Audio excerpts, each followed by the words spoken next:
सोचिए, सिर्फ 2 पेंसिलें और कागज का एक टुकड़ा, ये चीजें मौत को दावत दे सकती हैं। इस खेल का नाम है चार्ली चार्ली, और जो इसे मजाक समझते हैं ना, वो अक्सर इसकी सबसे बड़ी, सबसे खौफनाक कीमत चुकाते हैं। जरा सोचिए, आपका दोस्त जिससे आप अभी अभी हंसकर बात कर रहे थे, अचानक आपकी आंखों के सामने एक शैतान में बदल जाए।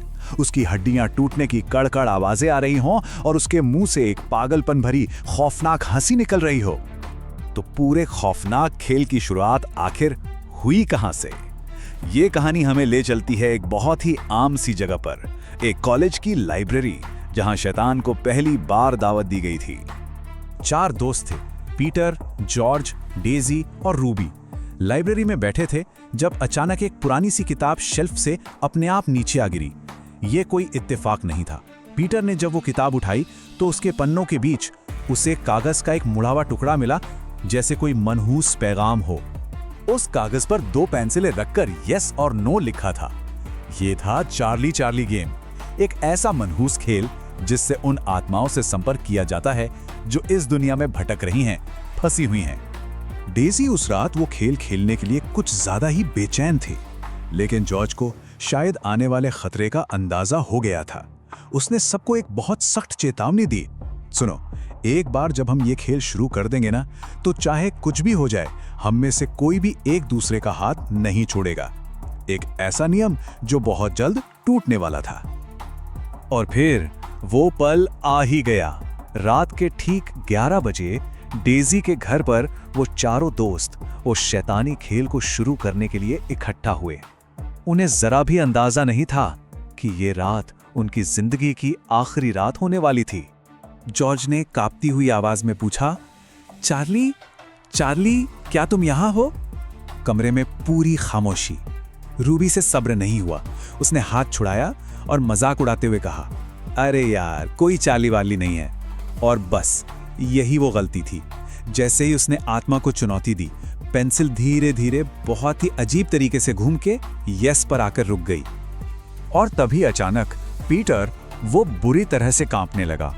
उसका शरीर अजीब तरह से मुड़ने लगा, जैसे कोई अदृश्य शक्ति उसे अंदर से तोड़ मरोड़ रही हो। पीटर की आंखें पूरी तरह सफेद हो गईं और उसके मुंह से जो आवाज निकली वो पीटर की थी ही नहीं। एक खौफनाक गहरी आवाज जो बोली, मैं वापस आ गया हूं मेरी जान। और बस उसी पल वो कमरा एक खूनी खेल के मैदान में बदल गया। खेल खत्म हो चुका था और अब शुरू हुआ था मौत का नाच। उस आत्मा ने पीटर के जिस्म पर पूरी तरह से कब्जा कर लिया था। पीटर अपनी ही हड्डियां चटकाने लगा। कड़क कड़क हड्डियों के टूटने की वो दिल दहला देने वाली आवाजें पूरे कमरे में गूंज रही थीं। और फिर वो अपने टूटे फूटे शरीर के साथ रूबी पर झपटा और उसे घसीटते हुए स्टोर रूम में ले गया। रूबी की चीखें पूरे घर में गूंजने लगीं। सोचिए, अगर आप उस कमरे में होते तो क्या करते? चीखते या चुपचाप अपनी मौत का इंतजार करते? फास्ट और पैनिक डेजी और जॉर्ज पागलों की तरह मदद के लिए पास के चर्च की तरफ भागे, लेकिन किस्मत शायद उनके साथ नहीं थी। उनकी आखिरी उम्मीद भी टूट गई। फादर जा चुके थे, चर्च बिल्कुल खाली था। शॉक्ड जब वो कांपते हुए वापस घर पहुंचे और स्टोर रूम का दरवाजा खोला, तो सामने का मंजर देखकर उनके होश उड़ गए। पीटर की ही तरह रूबी की हड्डियां भी बुरी तरह टूटी हुई थीं। दोनों की आंखें सफेद थीं और उनके जिस्म में कोई हरकत नहीं थी। कमरे में एक मनहूस मौत का सन्नाटा पसरा हुआ था। लेकिन असली खौफ अभी बाकी था, क्योंकि ये कोई आम भूत प्रेत की घटना थी ही नहीं। ये किसी भटकती आत्मा का कहर नहीं था। ये एक सोचा समझा बहुत ही खतरनाक बदला था। असल में डेजी का एक भाई था, स्टीव, जो रूबी से बहुत प्यार करता था। लेकिन रूबी और पीटर ने मिलकर स्टीव को सिर्फ और सिर्फ उसके पैसों के लिए इस्तेमाल किया। जब स्टीव को इस धोखे का पता चला तो वो ये सदमा बर्दाश्त नहीं कर पाया और उसने अपनी जान ले ली। बाद में डेजी को अपने भाई की एक डायरी मिली जिसमें ये सारी सच्चाई लिखी हुई थी। मतलब वो खेल एक झूठ था। लाइब्रेरी में अपने आप गिरी वो किताब एक जाल का हिस्सा थी।